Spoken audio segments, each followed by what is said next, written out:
you should never feel uncomfortable asking me. You know me. If I can't do it, I just don't do it. But Oh, I otherwise, know, I know. Okay. I especially nowadays. I mean, with the pandemic, how you know. Of course. Welcome, everybody. I see we have some people joining us already. Welcome. We'll get started in just a minute or so. Welcome, everybody.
Welcome, everybody. We'll be starting in just a minute.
Okay. A slight technical delay, so we'll be starting in 1 minute. In the meantime, while we're waiting, I just want to welcome everybody who is already tuned in, and I'll just say I hope when things are better, we can welcome all of you to the museum in person. I'm looking forward to that. Eva, we're looking very forward to seeing you again. And Well, it's not even. Yesterday actually was in a park. I looked at the sukkot which was set up, the one from, you know. So for those of you who are already tuned in, who live in the neighborhood, we have a sukkah set up outside of the museum. And it's very impressive. Thank you. I was wondering who did the work when nobody is there. We were able to, to do it safely, of course. We had some people do it, and it's a nice outdoor program, and you can. Yeah, and there is also another little sukkot in the park itself, front of those stones. Oh, really? I don't know who that is. Who was that belong to? I didn't look at it. Could be someone from the community.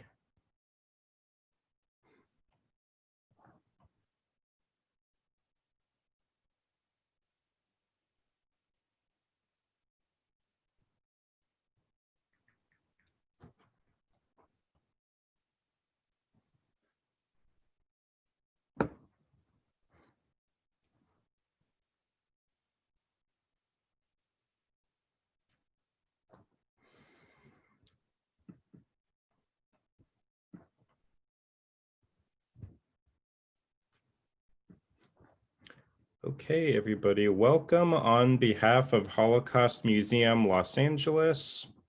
My name is Michael Morgenstern, and I'm an educator at the museum. We had originally scheduled Joe Hess to speak today, but we had to reschedule, so he'll speak in the near future. But this morning, I am pleased to welcome you to our discussion with Eva Nathanson, a Holocaust survivor from Hungary. For those of you who have not been to the museum before, Holocaust Museum Los Angeles is the first Holocaust survivor-founded Holocaust museum in the United States. In the 1960s, a group of survivors worked together to create a memorial for their loved ones who perished in the Holocaust, and this memorial eventually became Holocaust Museum Los Angeles. These survivors who established our museum did so with a mission to commemorate, educate, and inspire future generations. Furthermore, they mandated that our museum should always be free to the public, making Holocaust education accessible to everyone. Even though we are not able to be in our museum's physical space for the time being, we are still able to carry forward their mission. This morning, you have the honor and privilege of listening to Eva Nathanson, who will share her story with you. After Eva shares her story, you can type in questions and she'll answer as many as possible. Before the pandemic, Eva was involved with our museum. She was coming in at least once a week. She has been active in our museum for so many years, speaking to students in every group you can think of. She's participated in all of our educational programs. And Eva, it is such an honor to welcome you this morning. Thank you so much for sharing your story with us. You're welcome.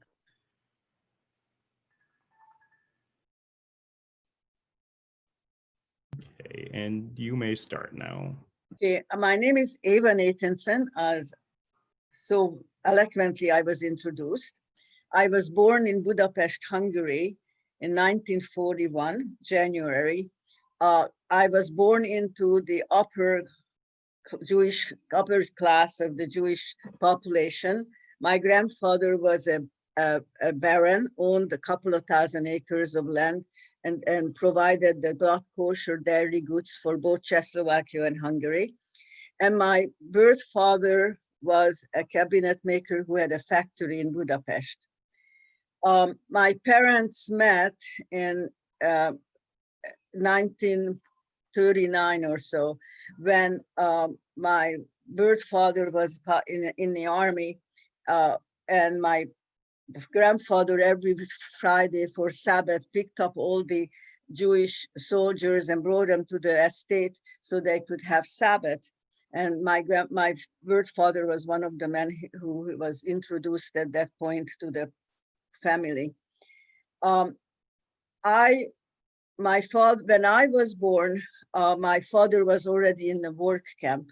In Hungary, while Hungary was part of the Austrian monarchy, so we were not occupied like the Czechoslovakians and the Polish were right away in 1939, but we were under the Nazi rule, and all the men were taken into the army. The Jewish men were not soldiers in a sense of were able to wear arms and were equal to the others. They were the workforce for the army. My 1941, when I was born, my father escaped to see me, and when he went back to the to the army, they had given him very hard labor as a punishment. My mother ran the factory in Budapest after I was about a year old, and I spent most of my time with my grandfather at the estate, where I had my governess and all kinds of help. And my mother would come every Thursday evening to spend the Sabbath with us, and then would go back on Sunday to Budapest. I was either blessed or cursed, I am not sure, but while I have a very high IQ, I am also severely dyslexic. And my dyslexia shows up in a writing. I can read anything, but when it comes to writing anything, I mix up the letters and I never can tell whether it's correct or not. So from a very early age, I had trained myself to memorize everything.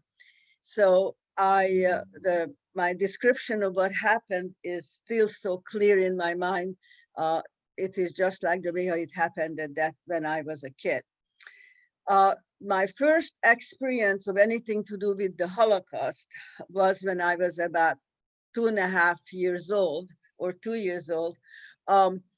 I was upstairs with my mother and my family in my suite, and I was told that that's Saturday night after Sabbath.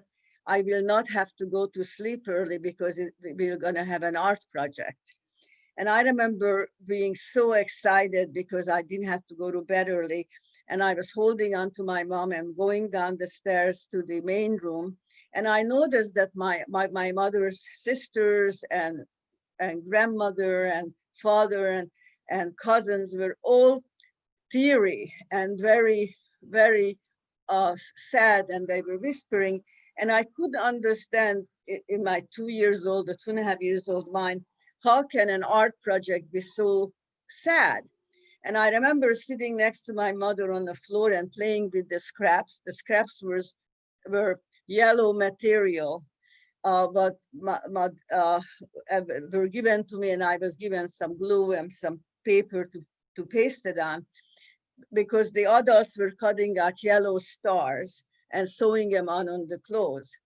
I did not realize it at that point that meant that from that day on we were marked, and whenever we were outside of the building, we had to wear a yellow star on the outside of our clothes, and that meant that anybody who wanted to abuse us, yell at us, hurt us, even rob us,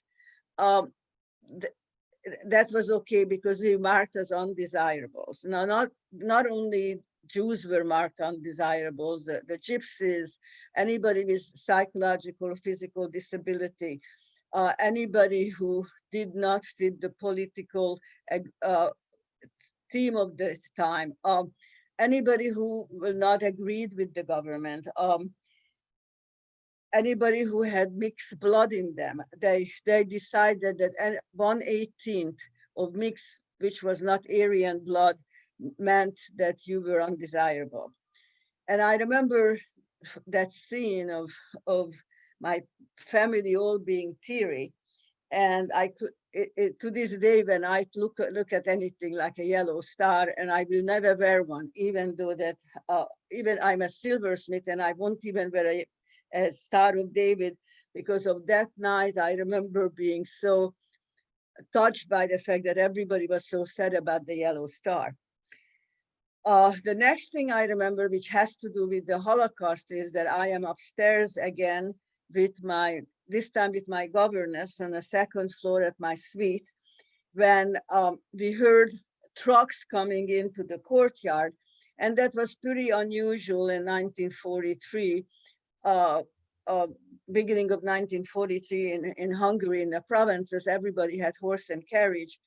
And then we heard shouting and even gun being fired. And my governess went down to check what was going on. And she came back, and the governess who was working with me was this big peasant girl. She was strong, very assured.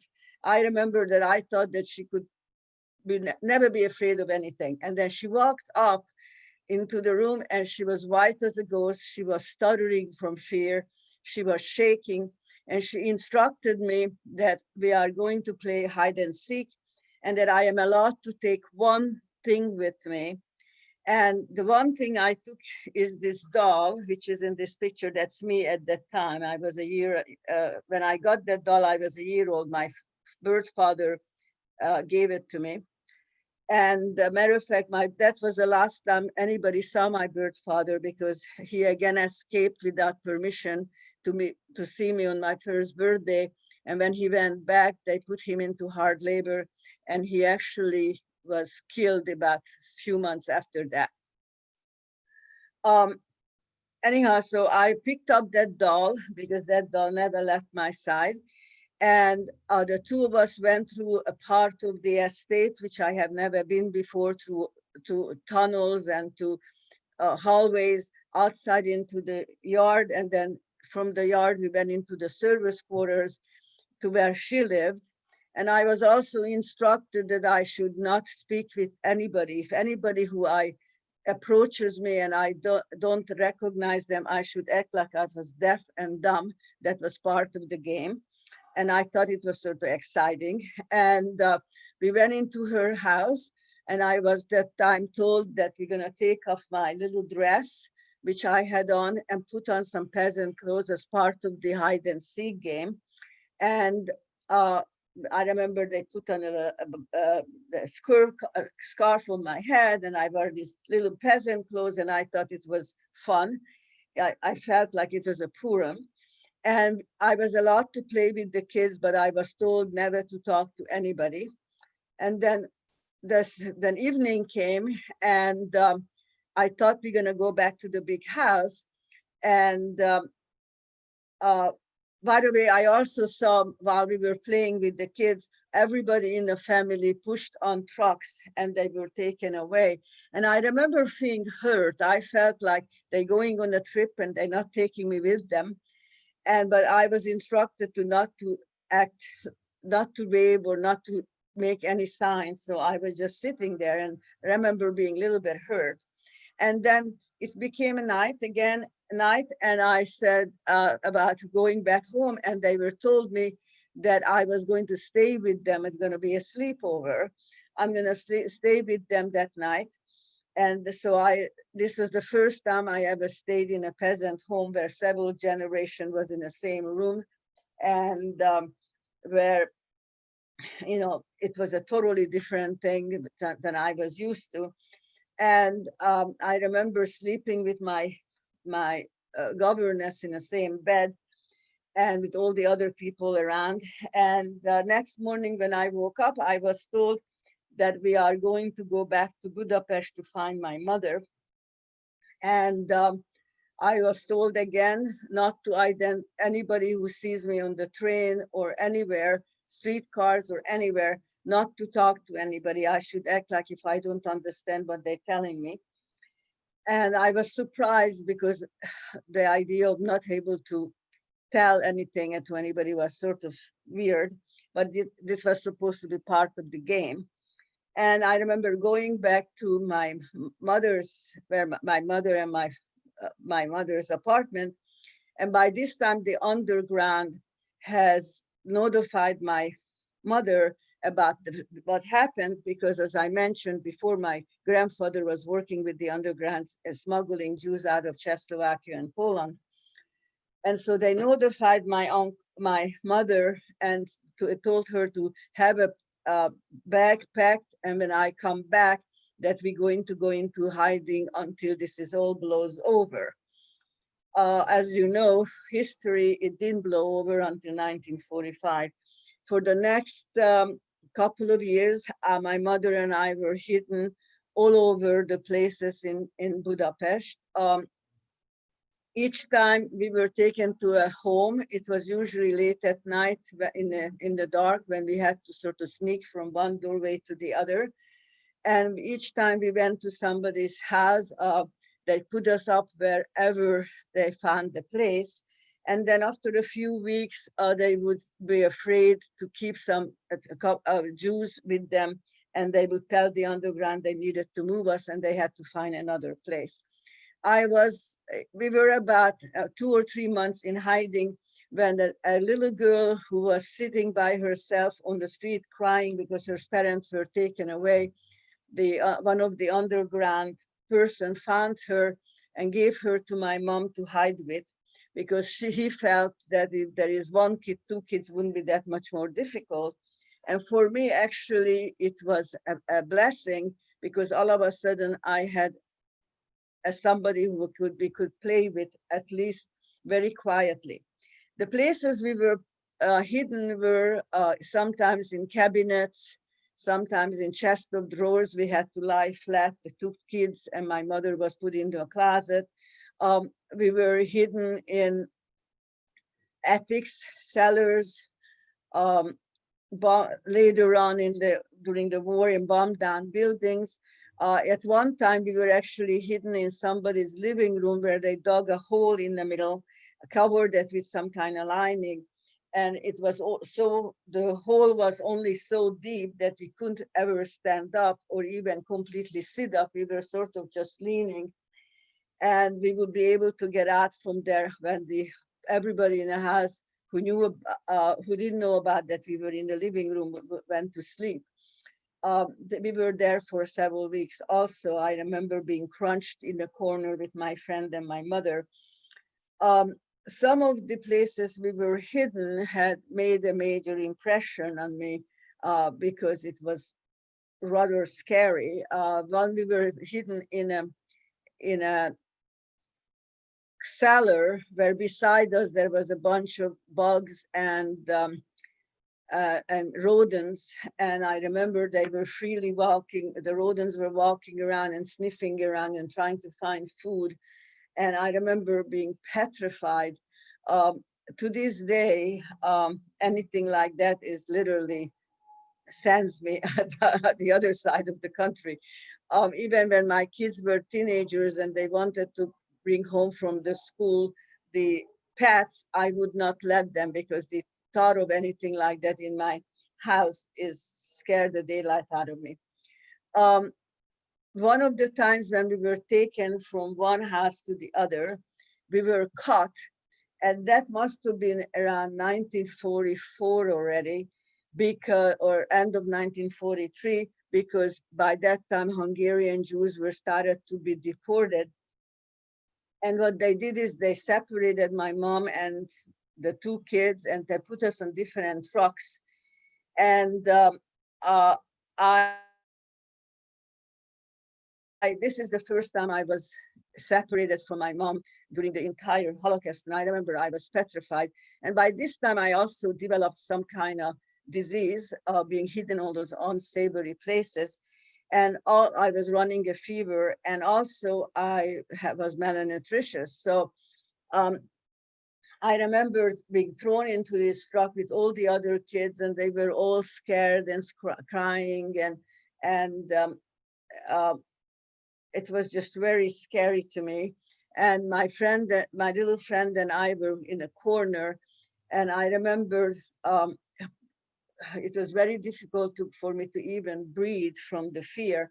And then I noticed that next in the truck, the side of the truck, they had those wooden panels, and I reached just high enough to see through the lowest hole. And I saw 4 men dressed in SS uniform following the truck on horses. And by this time, any experience I had with men in uniform was very scary and terrifying and very much traumatic. So I felt physically ill as they were getting closer to the truck. And then I saw 2 of the men getting off the truck, handing the reins to the other 2 and climbing up the side of the moving truck. And they got into the truck and they started to look through the faces of the children. And I remember consciously trying to fit into the side of the truck so I will not be noticed. And there they were, these 2 men dressed in SS uniform standing in front of us. Each of us was picked up and thrown over the side of the truck into the arm of the other 2 men who was on a horseback, and then they climbed up the truck themselves and got back into their horses. And I was petrified. First of all, as they threw me over the side of the truck, I totally lost it physically. I threw up. I also soiled myself. And I remember already feeling grimy and dirty because I haven't had a bath for a long time. My mother washed us with a washcloth if she could. And also being sick and petrified. I remember I was so totally lost it, and I was sobbing, and these men didn't care. I mean, nobody even tried to tell me not to, that everything would be okay. I remember my entire body was aching from fear. And we arrived at a house. They got off the horse and they pulled us off the horseback. And there was my mother. Apparently, these four men were not SS. They were just dressed as SS. They were part of the underground. I remember the best thing happened to me that evening, because I was so dirty and so smelly from being soiled myself and being um, thrown up, that they actually found a little wooden tub uh, in the cellar, and they put some hot water on it and washed me and my friend. Both of us were washed. I remember feeling the water coming down my body and cleansing. I remember thinking that this must be the closest thing to being in heaven, because I finally felt clean. I didn't feel smelly and dirty and raunchy. And plus, just it felt that even the fear was washed away. I remember even they were nice enough and they gave us something warm to drink. And then we settled in to stay in that place in the corner of the cellar. And we were there for a few months. I don't know exactly how long, or few weeks. The days and months seems to be all mixed up. And then we were actually uh, the Hungarian Nazis decided that they didn't want any kind of uh, uh, people left from any Jews left and any witnesses for the Holocaust when the Russian Liberation Army came into the Hungary, and they searched each house. House-to-house searches were made to find if there were any Jews anywhere hidden. And if they found the Jews or the people who hid them, they would take them out to the Danube, and they would tie them together and shoot them into where the Danube was rushing the fastest. My mother and I and my little friend were found, and we were taken out to the Danube. It must have been about March in 1945. Or something like that, because I remember it was freezing and we were not dressed for the outing. And I remember my body was shaking. And I remember we were at the end of the line. It was getting to be dusk. And my mother told us to cover our eyes and our ears so we will be maybe warmer, but she wanted us not to hear and see what was happening. But I have never been very good in following instructions. I sort of learned visually. And so I looked through my fingers, and I saw that the Nazis would take 2 or 3 people together, tie them together, then drag them to the edge of the river where the water was really flowing fast, and they would count to 3 and shoot them in there. And they only used 1 bullet, because why should they waste 3 bullets on 3 Jews? They figured one will be dead and the other will pull it down. And you could hear them gurgling and begging and pleading and trying to get some help. And then the next 3 people were shot in. And each time this happened, we were moved up a few steps. And then all of a sudden, my mother, my little friend, her name was Wally, and I were front of the Nazis. And I even felt the rope going around my body. Now I was so short. My mother was very short too. She was under 5 foot. So I just basically reached her hip or even less. And I remember the rope is going around us, and my neck was, the rope touched my neck and it was going further up. And all of a sudden I heard this voice telling my mom that, "You dirty Jew, I know who you are. You lived in the same house as I did before the war. If you promise to testify that I saved you and 2 brats, after the war is over, I will not shoot to kill." My mother, of course, agreed. I remember as we were tied together, physically dragged several hundred feet. I remember it was very difficult to move, and it was very painful because as they dragged us. And then I heard the guns being fired. and all of a sudden we were either pushed into the river, or because of the impact we fell into the river. But when we fell in, I realized it was not where the water was rushing so fast. It was at the edge where there were things growing. There were some roots of trees, and it was not, the water wasn't actually rushing. It was staying still. And my mother tried to wiggle that in there so our faces won't hit the water. And we were there, I don't know how long. It felt like forever. And after that, and I remembered it was so cold that at first I started to not feel my feet, and then I didn't feel my legs all the way, my knees and up to my hip and my entire body, and I didn't feel anything. I felt that my body was frozen. And all of a sudden, somebody came and pulled us out of the water, cut the ropes, gave us something to cover us up with, like it was some kind of rags or a blanket, I don't remember clearly. And they told us to follow them. And we went. I remember walking was very difficult because of my body was completely frozen. And I also was pretty sick by then. And I remember one of the person actually picked me up, and the other little girl, and the two of us were carried for most of the way. We got to a place, and we were taken to an apartment. And this is the first time where we were not outside someplace hid, and all this time. And then they took us right away into a bathroom, and I remember taking a warm bath. I remember feeling totally defrosting. I mean, I could feel first my toes defrosted, my entire body defrosted, and I started to feel them again. And we got some dry clothes, and we got some food, and then we were taken into the room to stay.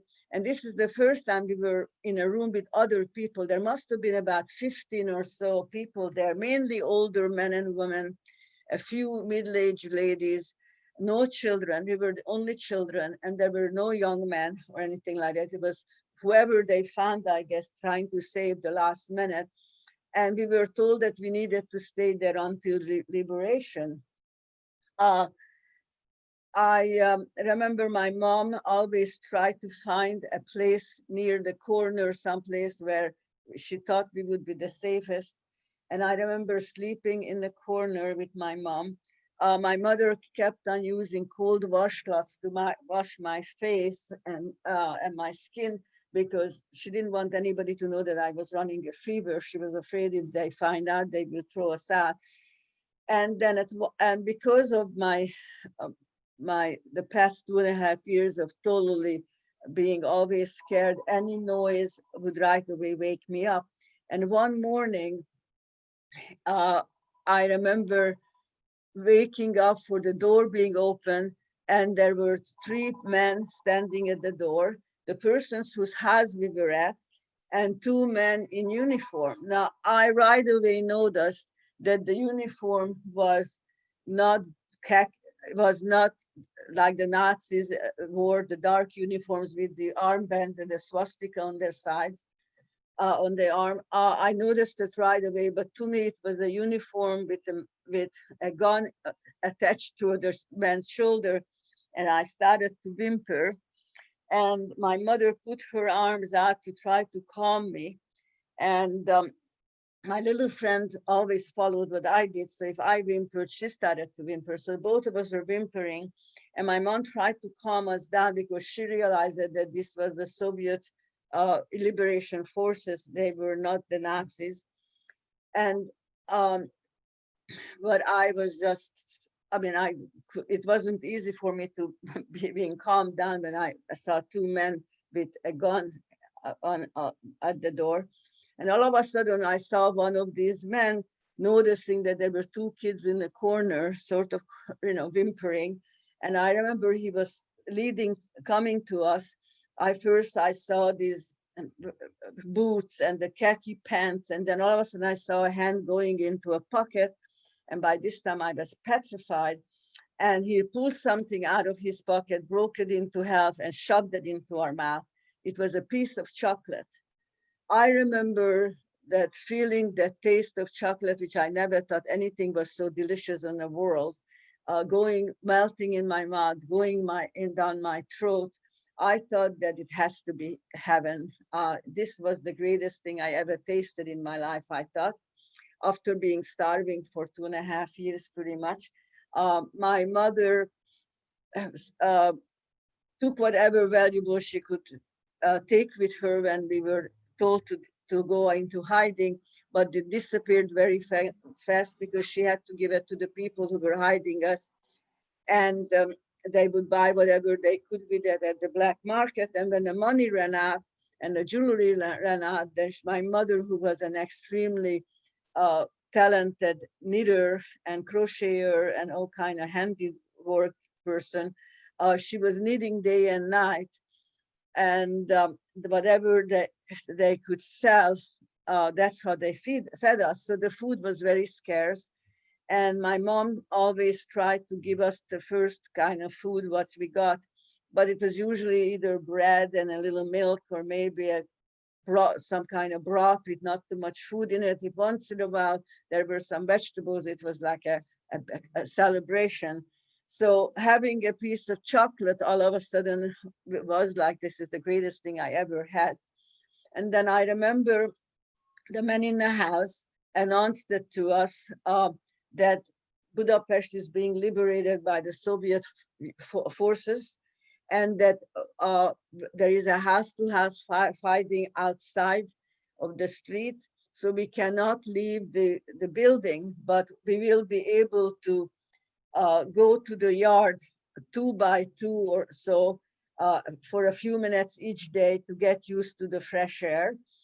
And he also told us that we will be able to go to the bathroom more often, because until then we were only allowed to go to the bathroom, and the rest of which was located outside of the apartment, when the rest of the people in the building were asleep. So we had to control our bladder and everything else. And he told us that now that we don't have to be hidden anymore, we will be able to have more freedom. And I remember it was like a miracle. And from that day on, every day my mother and the two of us were taken out to a corner in the yard where we would sit and actually enjoy the sunlight. I remember being hidden for almost 2.5 years, where I only been moved from one place to the other when it was dark and I haven't seen sunlight. It took a while before my eyes were able to get used to the light. I remember it was both pleasurable and painful to have the light on my face. And the whole idea of having fresh air on my face, I remember it was an adventure almost. Then at one point we were told that Budapest has been liberated, and most of Hungary has also, and we can all leave. Now, the little girl who stayed with us were adopted by one of the men who found her, decided to adopt her because he knew that her parents were killed and she had nobody, and he never had children. And my mother and I we left. We got on a train which was full of the Russian soldiers. They were going to different parts of Hungary, and we wandered on a train and we went to my grandfather's estate, which was in northern Austria, near Czechoslovakia border. I mean, northern Hungary, near Czechoslovakia border. And we got there, and the main building was taken over by the Soviet forces as their headquarters. So we ended up staying with the same family who had originally saved my life. And I remember I was very weak and very sick, and basically I could only digest liquids, and even that wasn't easy. So like every few minutes, somebody would give me a spoonful of chicken soup or some kind of broth or something to try to get my energy back. I was still running a fever. and that nobody, there were no doctors in the village. There was a woman who was sort of like a nurse type of person, I don't know, but anyhow, she came and she told us that I probably gonna die and my mother shouldn't waste food on me. But my mom didn't listen. And we were there for several weeks like this when my mother got a letter from Budapest, and she told me that I needed to stay with them for a few days and she will be back with a big surprise. The letter actually came from my birth father's best friend. Apparently, the two men promised each other uh, when it was they were in the same work camp that whoever will survive make sure that the other person's family will be taken care of and safe. And he was an eyewitness to my father's murder, so he knew that my dad wasn't living anymore and he wanted to fulfill his promise. So he wrote to my mom and told about the fact. And he also told her to meet her in Budapest. Now, this is my birth father right here. And this is my stepfather and my mother at the time after the war. And he a few days later, my mother and my stepfather to be had consulted a psychologist who was my birth father's brother, and the three of them decided that since I was in such a bad physical and psychological shape during the war, that it was not really should not be told about the facts, the fact that I had a father who was murdered.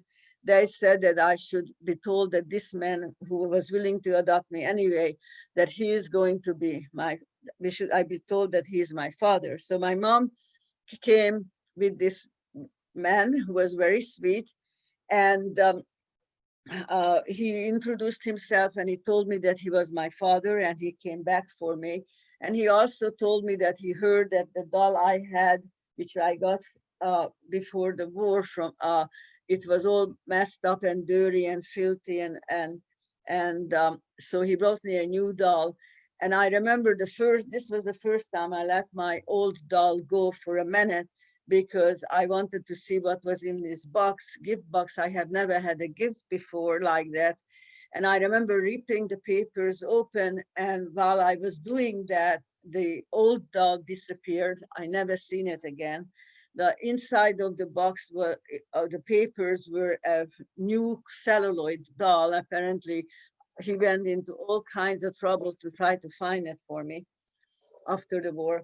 And but this doll just never made it. I don't remember really playing with it much after the war. The three of us at that point got back on a train, went back to Budapest, and my stepfather had rented out an old bombed down building. There was a one-bedroom apartment which was still livable, and the rest was bombed down. And he also was able to have a little place there for him to do the work he does in the back of the estate, the yard. And little by little, one of his sisters came back from the war, and she stayed with us. And another sister came back who was very sick, and she actually died a few months after that from the damage he had in a concentration camp. But everybody actually moved into this one-bedroom apartment after the war for a while. And my dad adopted me. I never knew that he wasn't my father until I was a teenager, which was a major shock to me. And then when we lived after the war, they kept on adding on rooms to this bombed down building, and we were able to at one point have our regular house to live in. And I went to school in elementary school and junior high school and part of high school in Budapest. I was the only Jewish girl in this entire school. There were a couple of boys who were Jewish, a little bit older, and but I was the only Jewish girl.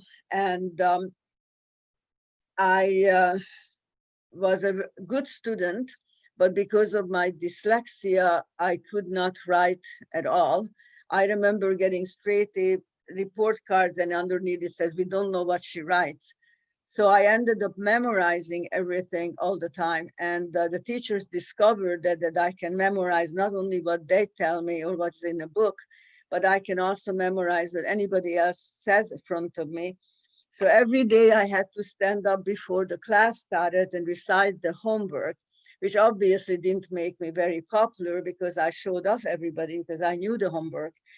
Uh, Plus being the only Jewish kid who was sort of didn't look like anybody, didn't act like anybody, and my parents were overprotective. I was not allowed to go to people's homes because they didn't know who were ex-Nazis and who were not, and they didn't want me to be exposed to people who will say anything. Plus the fact that they didn't want anybody to inform me about my father's being murdered. And I remember my life was pretty isolated. I had one or two girlfriends who were allowed to play with me and with whom I was allowed to play with. My parents were very angry at God because of my mother lost, between my mother and father, we lost 96% of our family during the Holocaust.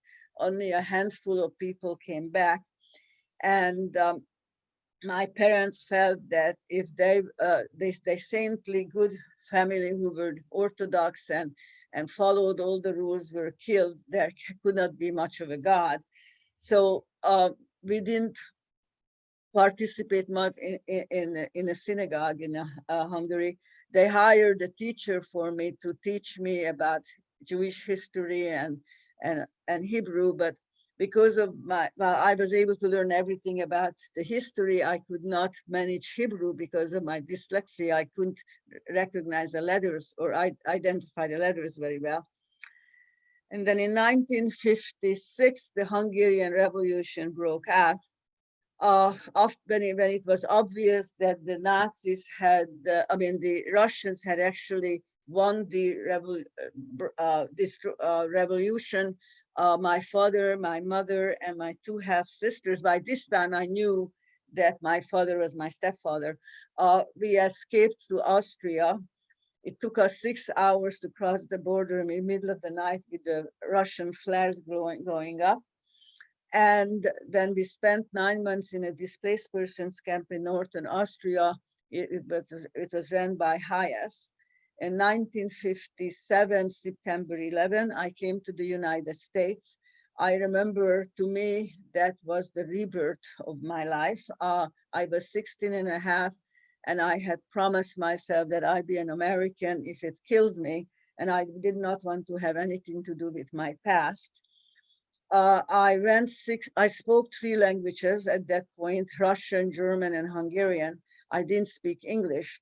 So I went to a 6-month ESL program in downtown Los Angeles in Belmont High. And then I became 17 years old, and I felt that my parents, who were just like any other immigrants, had really struggled. My mother was taking care of old people, and my father was working 14 hours a day for minimum wages, even though that he knew a lot more than the people he had worked for in the cabinet field. I felt that I needed to participate. So without telling my parents, I went to the Board of Education, asked them to give me the test to get a work permit. I passed it, I got a work permit, and then I went to the Jewish Federation and I asked them to find me a job. And at 17 years old, I got my first job. I remember coming home all excited, telling my mom that I signed up for night school and I have a job and I passed the test. And I remember I thought they would be so happy and proud for me. And instead they were so upset. My mother cried and my dad was screaming that wasn't the reason he escaped from Hungary. So I will be working in a wholesale house. And I promised them that I will get an education regardless what.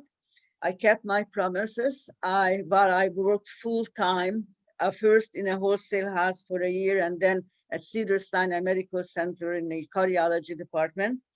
I had ended up earning 2 bachelor's degrees, 2 master's degrees, and an art degree. Was a hospital administration for most of my working life. I am a practicing artist. I paint, sculpt, do ceramics, and I design and make one-of-a-kind sterling silver jewelry and fine and precious metal jewelry and Judaica. I make candlesticks and menorahs and Kiddush cups and stuff like that. And I am a speaker for the museum. And I am also an event coordinator for a Jewish organization, a Jewish Renewal organization, which I met when my mother died. I felt I needed to go someplace to say Kaddish, and I joined them, and they needed somebody to run the place, so I've been doing that. And basically, this is my story, and if you have any questions, please ask. Thank you so much, Eva, for sharing your story with us. We do have some comments from members of our audience who just express their thanks, and they say that you are an amazing person. They are certainly correct. Again, if you have questions, feel free to type them in the Q&A box. For those watching on Facebook, you can type in the comments. In the meantime, though, I wanted to just share this photo with everybody. I know Eva briefly showed the photo of her father. He is on the left here. And Eva, can you please tell the audience? These are my mother's younger sister who was murdered when she was 16 in Auschwitz, and my mother's younger brother who was also murdered. They tied him to a tree and pour water over him because they wanted to get some information out of him about somebody, and he refused, and they froze him to death. And this is your birth father. Yeah, and birth father is this one. By the way, I wanted to show the monument in Budapest where all by the Danube. There is about 3,500 pair of shoes lying by the Danube for the people who were shot into the river. Somebody would like to know, where can we see your artwork? I have an Etsy page, and the rest of them is here in my house. But anyhow, here's that. I don't know if you can see it. You have my Etsy page, don't you? And yes. In fact, we can actually we can link that in the Zoom chat, actually. So those watching on Zoom, you can. But the Judaica is not on it because that basically I only made for the family and myself. So if anybody wants me to bring something here, I can show it. Growing up, when your children were growing up, did you ever talk to them about your experiences? And if not, when exactly did you tell them? I never hid my experiences, but I never volunteered them. I thought that I wanted to be an American. That's what I wanted to be. I want my children to be American. Plus, I didn't want to traumatize them. But I never lied to them either because my parents didn't tell me so many things for so many years. I promised myself I never do that to my children. So whenever the subject came up, or on a Yom Kippur or Rosh Hashanah, or when we talked about family, I would talk about it, but I would not. I tried to be as gentle about it as possibly can until the kids actually asked me. I only talked about it to my community, my B'nai Horin community, every year when the rabbi asked me on Yom HaShoah to talk about my past. But I didn't start to talk about it openly until I met one of your old administrators at the museum who asked me to participate. But my children, of course, know everything about it. So is my granddaughter. But my grandson is just starting to ask about it. He lives in Orange County and he is sort of a Republican. And so he's just starting to ask about it.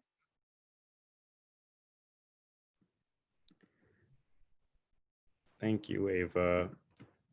Did you ever see the individual who had your mother promise not to condemn him after liberation? Yes, yes. Actually, I remember we got a call from the courthouse that this man had given my mom's name and my name, and I remember being all dressed up and bows in my hair, and I was wearing my sailor suit, and we had to in the courthouse, and it was petrifying to me. I mean, all these men and people, and there was this guy sitting on the front row with some other Nazis, and we had to step forward and actually identify him, and we did. We kept our word.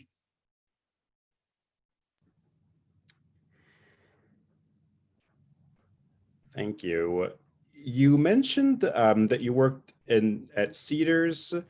What or when did you retire, and what sorts of work were you involved with leading up to March, when we have been since the time that we've been at home? Okay, well, I started to work for Cedars-Sinai Medical Center when I got engaged to my ex-husband when I was 18 years old.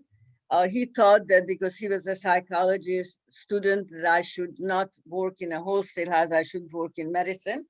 I started to work as an EKG technician there. Later on, as I got my education, with each degree I got promoted. So when I left in 1994, after the car accident I was in, when a car was pushed down the side of the mountain and every bone in my body was cracked, I became the head of the EKG department. I was the administrator. And then after that, I worked as a head of an HR for a cancer center in a valley. I retired from medicine when I was 65. And since then, I do the artwork. I volunteer in playhouses and theaters, and as an administrator and an usher, whatever they need, all cultural events, museums. I paint, sculpt, do ceramics, but basically doing the jewelry thing. I also work with the museum. I speak whenever they ask me. And I still work with B'nai Horin. I am their event coordinator.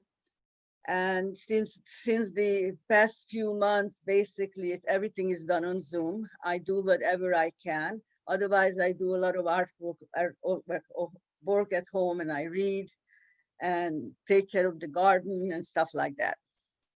Is there any specific question about anything? Thank you. Well, that certainly answered that question. We have a very good question here. Can you talk about the moment where your mother and stepfather told you that your stepfather was not your biological father, and how Well, that... actually, it wasn't them. My stepfather's, one of his siblings lived, and she was not a very nice lady. I always said that the better people were burned at Selma, which was not a nice thing to say. But anyhow, she had a fight with my mother over something, and she decided to let me know. And I was playing with some kids front of her window, and she very loudly told somebody that now that her brother has 2 kids of his own, she does not have to love somebody else's brat. And that's how I found out that I wasn't his daughter, and which was really horrible for me because he was very good to me. I said, he was very sweet to me, except when I became a woman, which wasn't, and I was 10 and a half, he decided that because I am a woman, I no longer can sit on his lap. We can't have any kind of physical touch because he came from an Orthodox family. And I also thinking back, that because he knew that everybody knew that he wasn't my father, he didn't want people to think that he touches me as a young woman. But anyhow, at that point, I was already going through a difficult time because I felt I was displaced by my 2 little sisters in his love when I found out that I wasn't his daughter. And I remember searching the entire house. I got into the safe and I found my adoption papers. And over there, it was very clear. But not only that was clear that I was adopted by him, but according to the Hungarian law, my mother had to disown me as the wife of the first husband and adopt me as the wife of the second. So for a while, I thought that I was adopted by everybody and that I didn't belong to anywhere. And I felt already sort of an outsider. My teenage years were very, very difficult. It took me a couple of years to, with a lot of talking with my mother and my father, to actually realizing that they did the best they could, and they did it with the instructions of a doctor, of the way how they were handling things. And but there was a wedge between us for a long time because I felt that I was betrayed by not telling me the truth. But my father was one of the best people I have ever met, and nicest and most decent, and I only have loving thought for him. And my mom, may she rest in peace, was a brilliant woman who would have not done anything harmful to anyone. So it was a very difficult teenage years for me. It was very difficult. So when I came to the United States, that was one of the reasons I wanted to forget everything about my past. Is that a good enough answer? Yes, thank you very much, Eva. Have you ever been back to Hungary? I've been back several times. The first time I've been back was when my daughter was 17 and my son was 19, because they felt that it was time for me to face my past. And they also wanted to know where I come from. So we took a 6-week trip through Europe, and we spent a week in Budapest. I remember getting off the plane and telling my kids that we will get into a cheap motel, change and get dressed up so we look like the American people should be coming to visit Hungary. But somehow they figured that a bunch of people kept on waiting for each train to arrive from Vienna. And I was getting off the plane and there were these big signs, "Welcome home, Eva." And of course, I looked like a schlump. I was wearing an army pants with a shirt tied around my top, my hair in pigtails. I did not look like the way I wanted to show up in Budapest after being gone for 27 years. But we spent a week there, and it was both emotionally beautiful, and it was also one I always felt like I needed to. It was still under a heavy communist era as well. So we had to carry an identification paper. We had to stop at the police all the time to show us who we are. So I was glad when I left after a week. And since then, I've been back several times with my children or without them, because I still have a few cousins there. And the last time I was back there with my 2 sisters 3 years ago. And that's the time when we went to see the Danube monument, because each time I went back to Hungary, I did not want to be reminded of any of that stuff, and I didn't want to have anything to do with it. But my 2 sisters insisted, so we should see it, and that's when I went there. Thank you, Eva. Do you know what happened to the nanny who helped to hide you? You mean the lady who was my governess? Yes. Well, actually, after the war, she showed up one day with her suitcase that she's part of the family. She's gonna live with us, and she stayed with us. She became like my mother's assistant, and when she got married, my father gave her a big wedding, and it was just like she was part of the family. And then when we went back to Hungary, we visited them a few times.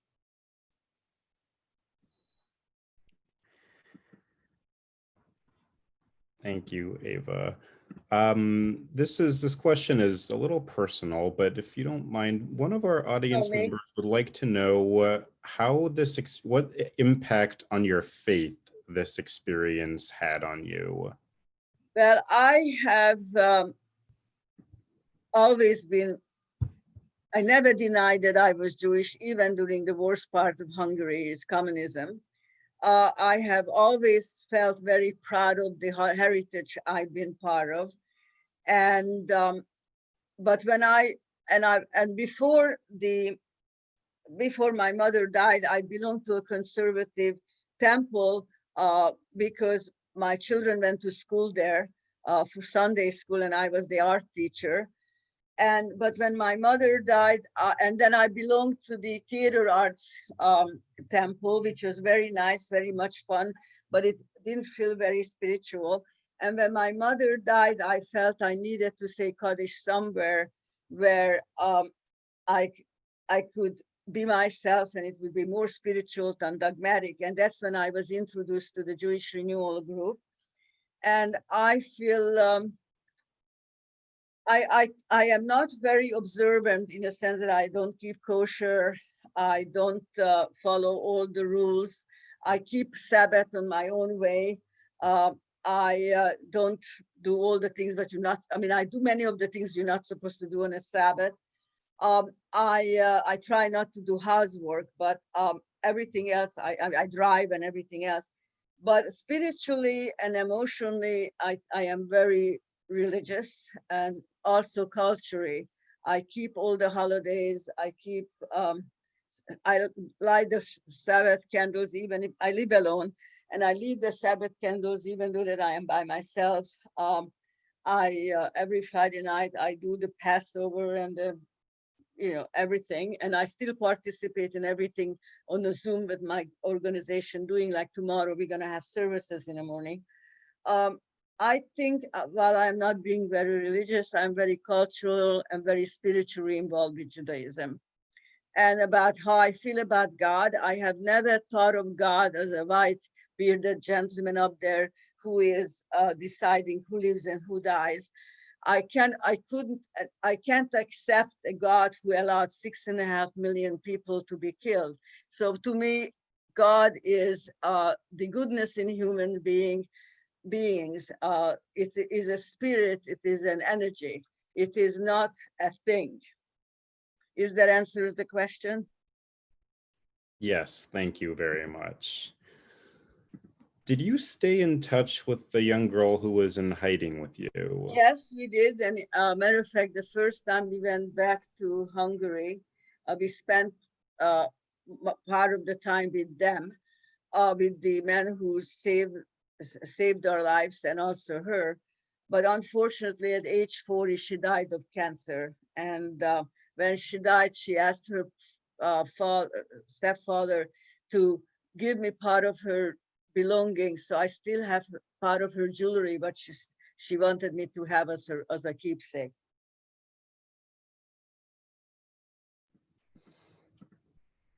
Thank you very much. And just a last question. Your parents passed away in Los Angeles, is that right? Well, my birth father was murdered, Right. but my stepfather died here in 1969, and my mother died 35 years ago. A matter of fact, I moved into the place I live now because when she was a smoker since she was 16, and I got a call from her doctors that she has less than 6 months to live. She has lung cancer and emphysema, and she needs 24-hour watch. So I moved into the little guest house, and she lived in the big house. I worked during the day and went to school at night, but I was her third shift nurse until about almost a year, because she, thank God, lived longer. She died in actually 33 years ago, and then I purchased the property out of the estate, and so it is mine now. It is the family house. And then your children, can you please talk about your family now, your children and grandchildren? Oh, I'd be happy to. Thank you. Here is a picture of my son and my daughter when they were still young, and me there. And then I will show you how they look now. My son is 56 years old. He lives in Orange County, He has a son who is 16, and my daughter is 54 years old this year, and she moved into Venice. She's been living abroad since she graduated from college, but she moved back the end of last year. She wanted to spend time with the family. She's married to a private pilot, and so they live in Venice, and my granddaughter moved in with them. As a matter of fact, you know my granddaughter, she worked at the museum. This is my granddaughter. She's 24. And I'm getting it all together. This is my daughter and her husband.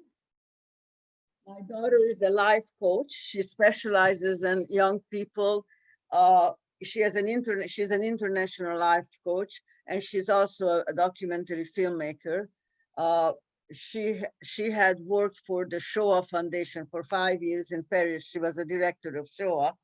I'm gonna get my son.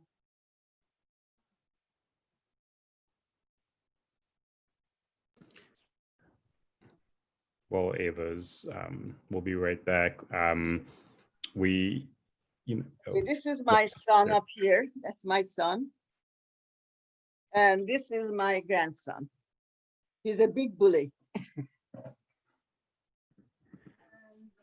We are very close. My daughter and I see each other even under this weird circumstance a couple of times a week, with masks and the social distancing and the whole thing. My son and I see each other a couple of times a month, also with social distancing and everything, but we talk every day. I also have two half-sisters who live in Los Angeles. They are my baby sisters. One is 65 and the other one is 70. And they always joke when I tease them being the baby sisters. And I have one cousin in the United States, and basically that's all the relatives I have. Thank you so much, Eva. You're welcome. I was reminding the audience that we do record our survivor talks, and you can find them on our YouTube page, and of course on our Facebook page. To those watching, we save them there afterwards as well. Eva, I want to thank you again so much for being with us this morning and now afternoon. As I mentioned earlier, Eva used to speak at the museum at least once a week, and now she's been doing our programs on Zoom. And I know that you are so dedicated to sharing this history with our community.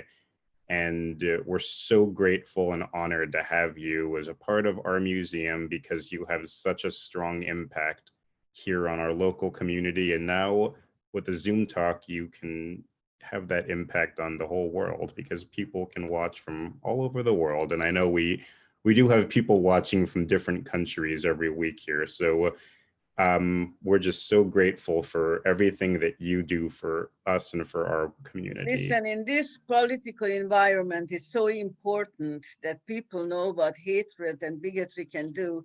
So if anytime you need me to point it out to anybody, just let me know. I'd be happy to do so. Thank you. I think that if ever we really need to, right now, to wake people up of what bigotry and hatred and can do. Thank you very much, Eva. And this is why, as I mentioned, our mission is to commemorate, educate, and inspire future generations. And Eva and our other volunteers do this on a regular basis. And so we're so grateful to have you.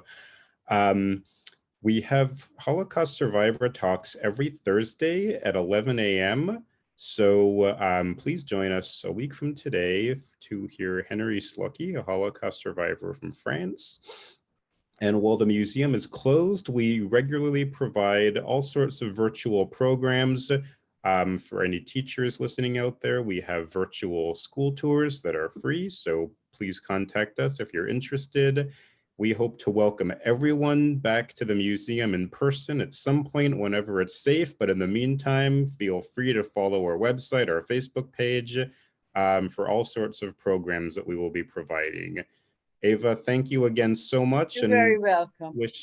Thank you. And we wish everybody meaningful holidays this weekend, to those who observe. And thank you, everybody. And we will to see you tune in next week. Thank you.